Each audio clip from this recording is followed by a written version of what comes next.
풍성한 축복의 의미를 담고 있는 한가위가 다가오고 있습니다. 전염병이 돌고 정치가 어지럽고 많은 자영업자들이 도산했고 실업자들의 시름이 깊어가는 가운데 한가위가 9일 앞에서 다가오고 있습니다. 여러분, 한가위라고 하면 우리는 무엇보다 들녘에서 알알이 익어가고 있는 곡식들을 떠올리게 됩니다. 그런데 다행히도 금년에 우리나라 농촌에서는 비교적 농경이 잘 되어 풍부한 수확을 예측하고 있습니다.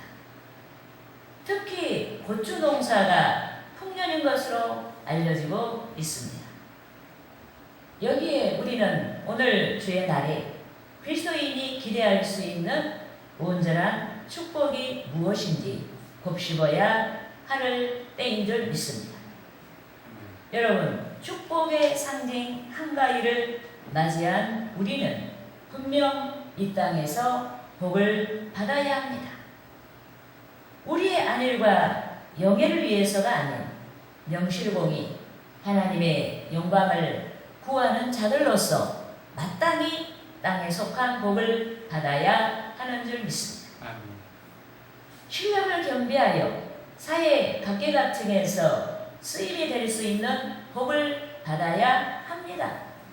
또 지력의 복을 받아야 됩니다. 또 권세를 사용하여 국민을 섬길 수 있는 권력자의 복을 받아야 합니다. 많은 이들에게 일자리를 제공할 수 있도록 기업을 운영할 수 있는 재능의 복을 받아야 합니다.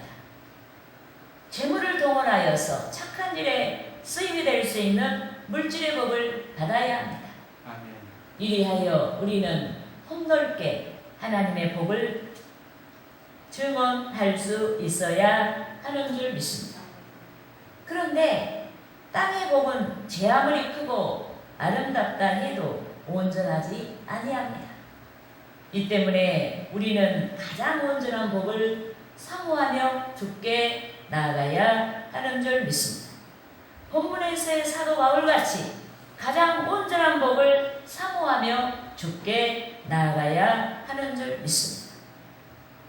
여러분, 썩지 아니하는 것이 가장 온전한 복인 줄 믿습니다. 그래서 본문에서의 사도 바울은 땅에 있는 자신의 장막집과 가장 온전하고 완전한 집, 즉 하늘에 있는 영원한 집에 대해서 말씀했습니다.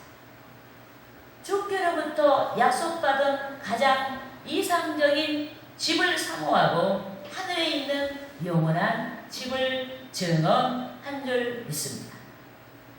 여러분, 본문 1절 말씀 함께 읽으시겠습니다. 만일 땅에 있는 우리의 장막집이 무너지면 하나님께서 지으신 집 곧 손으로 지은 것이 아니요 하늘에 있는 영원한 집이 우리에게 있는 줄 아느니라. 아멘. 여러분, 여기서 땅에 있는 우리의 장막, 땅에 있는 우리의 장막집이란 이 우리가 살고 있는 그런 집을 말하는 것이 아니고 언제든지 숨결이 끊어질 수 있는 불완전한 우리의 육체를 가리킵니다. 그러니까 사도 바울은 우리의 영혼을 담고 있는 우리의 육체를 땅의 장막집으로 본 것이에요. 또 여기서 하늘에 있는 영원한 집이란 땅에 있는 장막집과 반대되는 개념으로서 그리스도의 재림으로 변화될 성도들의 영광스러운 부활체를 가리킵니다. 이것이 바로 하늘에 있는 장막집, 생명을 얻고 영원한 생명을 얻고 부활하게 될 그러한 부활체를 가리키는 것이 바로 하늘에 있는 장막집이다. 믿습니까? 아멘. 이 때문에 부활 신앙이 확실한 바울은 무겁고 두려운 환경까지도 이겨냈습니다.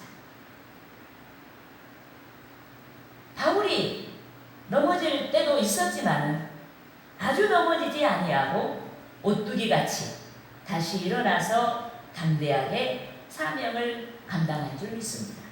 무엇 때문에? 바로 부활 신앙 때문에 그렇게 사명을 감당한 줄 믿습니다. 아멘. 여러분, 불신자들은 생명을 잃을 만큼 두려운 일을 피하려고 합니다.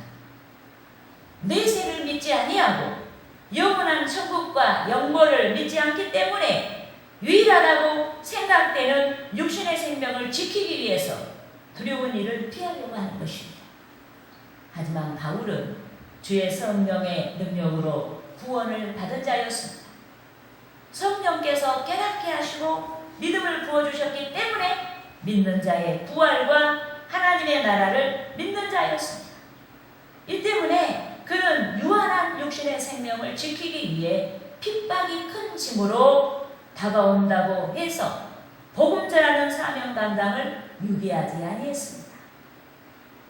오히려 그는 가장 온전한 집, 하늘에 있는 영원한 집을 바라보고 담대하게 복음을 전파한 줄 믿습니다. 그런데 사도 바울의 삶의 모습이 저와 여러분이 추구해야 하는 가장 이상적인 축복의 삶인 것입니다.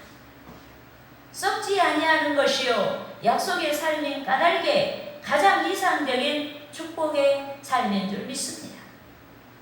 그러므로 저는 축복의 심벌 한가위를 상기하고 가장 크고 온전한 복이란 제목으로 부활을 약속받은 저와 여러분에게 나타나는 여러 축복에 대하여서 알아보고 성도 여러분과 함께 은혜를 나누고자 하는 것입니다. 할렐루야! 아멘. 따라하시겠습니다. 첫째로 영광스러운 복으로 나타난다. 영광스러운 복으로 나타난다. 여러분, 부활의 축복은 가장 영광스러운 복으로 우리에게 나타나는 복이다.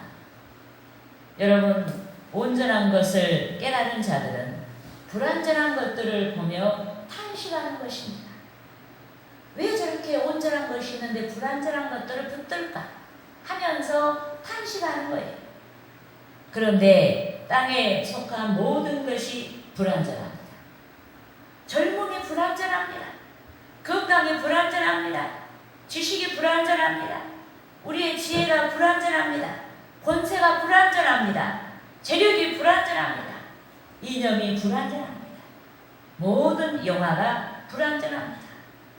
땅에 속한 모든 것이 보장받을 것이 하나도 없습니다.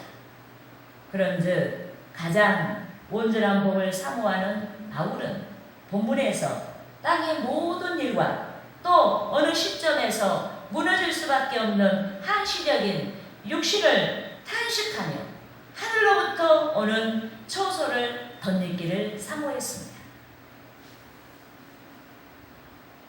여러분, 본문 2절과 3절 말씀을 우리가 함께 읽으시겠습니다. 참으로 우리가 여기 있어 탄식하며 하늘로부터 오는 우리 초소로 덧입기를 간절히 사모하노라. 이렇게 이국은 우리가 벗은 자들로 발견되지 않으려 함이라. 아멘. 여러분, 이 땅에서의 우리의 몸은 불완전합니다. 죽음에 종된 육체로서 한 번은 무너질 수밖에 없는, 한 번은 죽을 수밖에 없는 몸입니다. 무너져서 진토로 돌아갈 수밖에 없는 몸인 것입니다. 그래서 바울이 생명의 부활에 들어가지 못한 자, 즉 벗은 자가 아닌 하늘로부터 오는 초소, 즉 가장 크고 온전한 복이 되는 부활을 사모한 줄 믿습니다. 여러분, 땅의 모든 복은 덧없습니다. 신앙의 관로에서 쓰임이 되지 않는 한 땅의 모든 복은 덧없는 것일 뿐인 것입니다. 이 때문에 예수께서는 제자들과 또 여기 모인 우리에게 부자와 거지 나사로의 비유를 들려주신 줄 믿습니다. 예컨대 예수께서 비유하신 부자는 자색옷과 고운 베옷을 입고 날마다 호화롭게 잔치하며 살았다고 했습니다. 당시 자색옷은 왕과 귀족들만 착용했는데 부자는 자색옷을 입고 왕처럼 행세하고 살았습니다. 또 그는 당시 고운 배옷이 같은 무게의 금보다 2배나 더 비싼데도 자기만을 위해 막대한 재물을 낭비하며 고운 배옷을 입고 사치하며 살았습니다. 반면 비후에서 나사로는 중병에 걸렸습니다. 가난했습니다. 더욱이 그는 비후에서 부잣집 대문 앞에서 버려진 채 그 집에서 배출되는 음식물 쓰레기로 연명했다고 했습니다. 그런데 세월과 함께 부자와 나사로가 유명을 달리했습니다. 내세에서의 그들의 운명이 역전됐습니다. 부자는 불심판을 받아서 불법 가운데서 고통을 당했고 나사로는 영광의 집 낙원에서 안식을 누리게 된 줄 믿습니다. 여러분 따라하시겠습니다. 누가복음 16장 22절에서 24절 말씀. 이에 그 거지가 죽어 천사들에게 받들려 아브라함의 품에 들어가고 부자도 죽어 장사되매 그가 음부에서 고통 중에 눈을 들어 멀리 아브라함과 그의 품에 있는 나사로를 보고 불러 이르되 아버지 아브라함이여 나를 긍휼히 여기사 나사로를 보내어 그 손가락 끝에 물을 찍어 내 혀를 서늘하게 하소서. 내가 이 불꽃 가운데서 괴로워하나이다. 여러분, 예수께서 부자와 거지 나사로의 비유에서 무엇이 가장 크고 온전한 복인지에 대해 말씀해 주신 줄 믿습니다. 가장 크고 온전한 영적인 축복, 즉 부활과 썩지 아니하는 하나님의 나라에 대해 말씀해 주셨습니다. 하나님의 영광을 구하는데 쓰임이 되지 아니하는 축복이 저주가 된다는 사실도 가르쳐 주셨습니다. 여러분, 어쩌면 나사로는 너무나 자기 인생이 처절하기 때문에 하나님을 찾다가 구원받았는지도 몰라요. 부자는 너무나 가진 것이 많아서 그 가진 것이 자기를 구원할 것으로 생각하고 내세를 생각지 않고 인간이 천년만년 살 줄 알고 마지막을 준비하지 않은 가운데 하나님을 찾지 않다가 그와 같이 지옥불에 떨어졌는지도 몰라요. 그래서 우리는 가진 축복이 과연 신앙과 어떤 연관성이 있는지를 우리가 생각해 봐야 되고, 신앙과 연관성이 없는 그 축복은 저주가 된다는 사실을 알아야 되는 줄 믿습니다. 아멘. 그러므로 우리는 축복의 심벌 한가위가 다가오고 있는 이때 가장 크고 온전한 복이 되는 부활과 생명이 풍성한 하나님의 나라에 합당한 삶이 되도록 해야 하는 것입니다. 할렐루야. 아멘. 따라하시겠습니다. 둘째로 사망까지도 삼키는 능력으로 나타난다. 여러분, 부활의 능력이라는 것은 가장 영광스러운 우리에게 축복이 되는 것이고, 둘째는 사망까지도 삼키는 능력으로 나타나는 줄 믿습니다. 아멘. 여러분, 오늘 본문 4절 중반절에서 복보자 함이 아니요 라고 말씀했습니다. 여기서 복보자 함이 아니요란 새 옷을 입지 아니한 자란 뜻으로 주의 재림과 함께 부활체를 덧입지 아니한 자를 가리키는 말인 것입니다. 그런데 복보자 하는 자는 그 안에 성령이 안에 계신 자요, 덧입고자 하는 자, 즉 부활할 자는 성령이 그 안에 계신 자인 줄 믿습니다. 이 때문에 덧입고자 하는 자, 즉 부활의 복을 받은 자마다 성령이 보증하시는 줄 믿습니다. 여러분, 본문 5절 말씀을 우리가 함께 읽으시겠습니다. 곧 이것을 우리에게 이루게 하시고 보증으로 성령을 우리에게 주신 이는 하나님이시니라. 아멘. 여러분, 하나님께서 주의 영이신 성령을 우리에게 보내주셨습니다.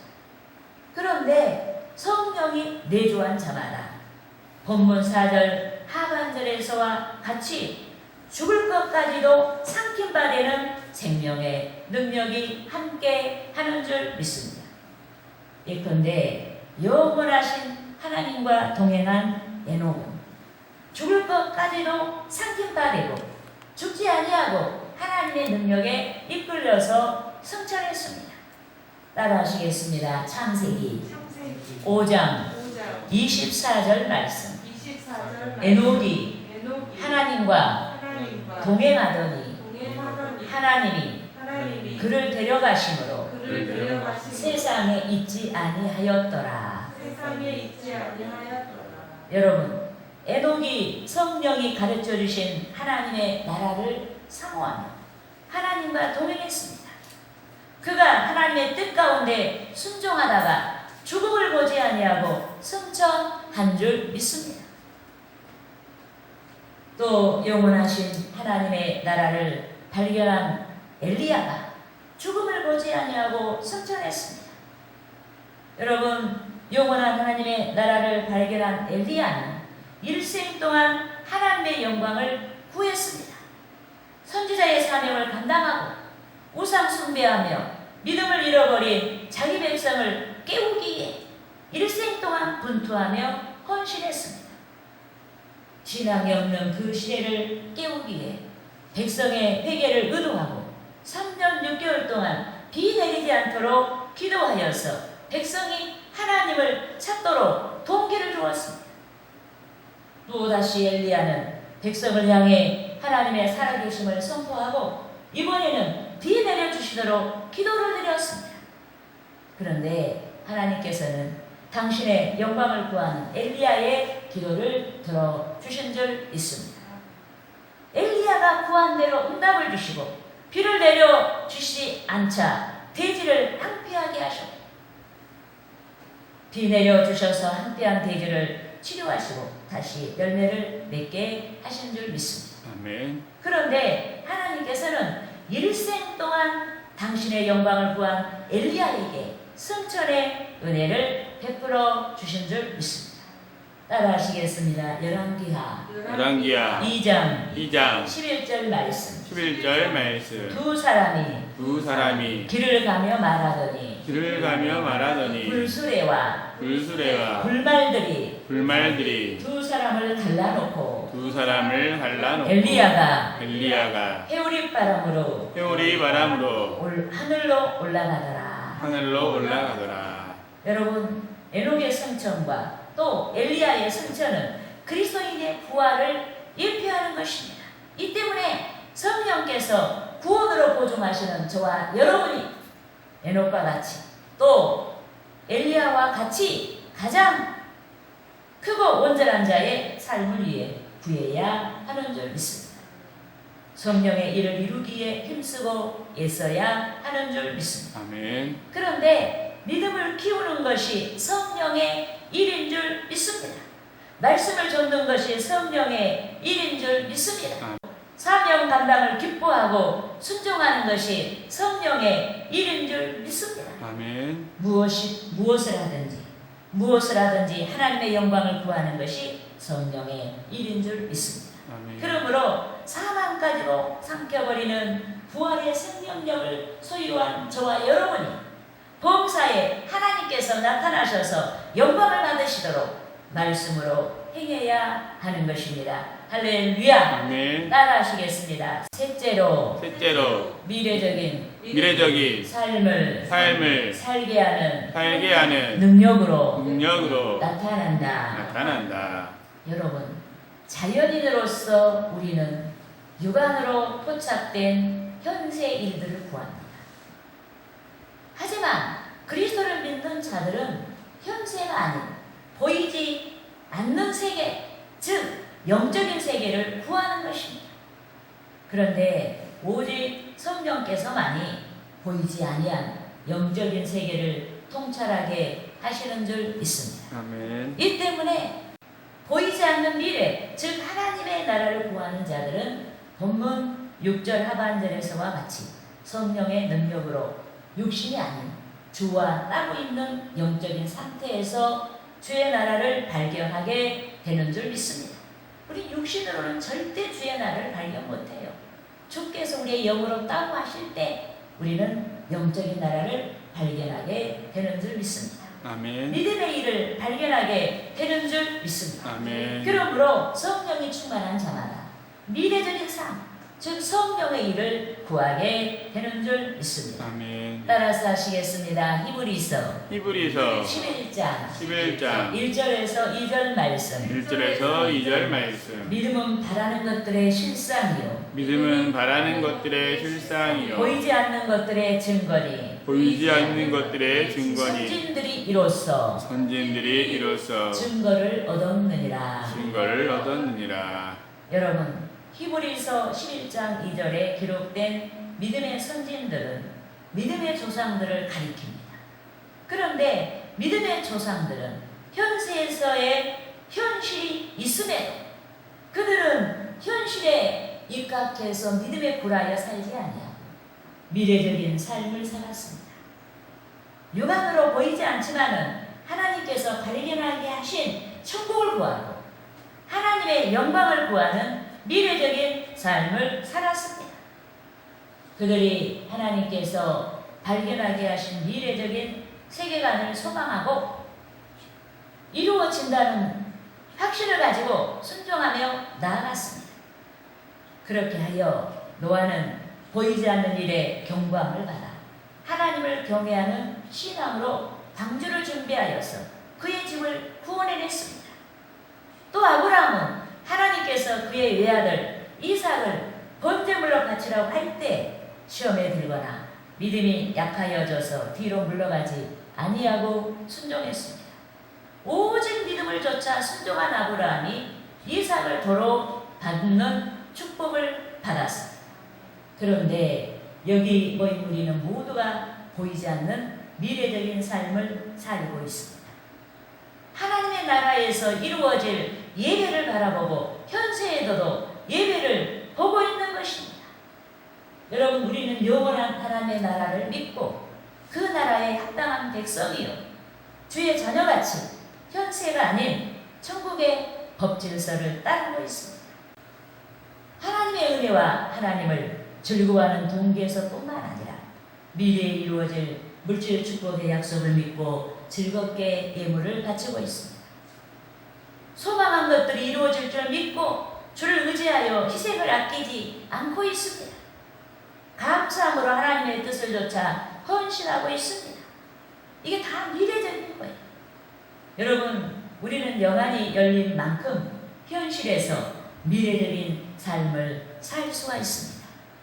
영안이 열린 만큼 가장 멀리까지 통찰한 신령한 일들에 대해서 우리가 상을 바라고 순종할 수가 있는 것입니다.